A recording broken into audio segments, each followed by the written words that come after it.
ఐర్లాండ్లోని tomb నగరంలో ఉన్న mother and baby home అనే అనాథాశ్రమంలో జరిగిన దుర్ఘటన ఇది.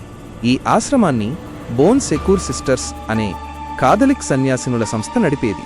1925 నుండి 1961 వరకు ఈ ఆశ్రమంలో గర్భిణీ స్త్రీలు మరియు వారి పిల్లలు ఉండేవారు. ఆ కాలంలో పెళ్లి కాని గర్భిణీ స్త్రీలను సమాజం హీనంగా చూసేది.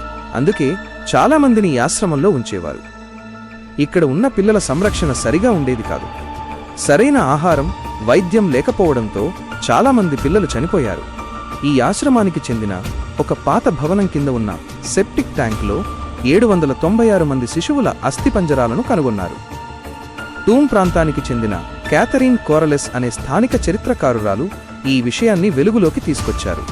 ఆమె ఈ పిల్లల మరణాల రికార్డులను పరిశీలించి చాలామంది పిల్లలు ఆశ్రమంలోనే చనిపోయారని, వారికి సరైన సమాధులు కూడా లేవని తెలుసుకున్నారు. ఈ సంఘటన ప్రపంచవ్యాప్తంగా సంచలనం సృష్టించింది. దీనిపై ఐర్లాండ్ ప్రభుత్వం విచారణకు ఆదేశించింది. ఇది ఐరిష్ చరిత్రలోని చీకటి అధ్యాయాలలో ఒకటిగా మిగిలిపోయింది.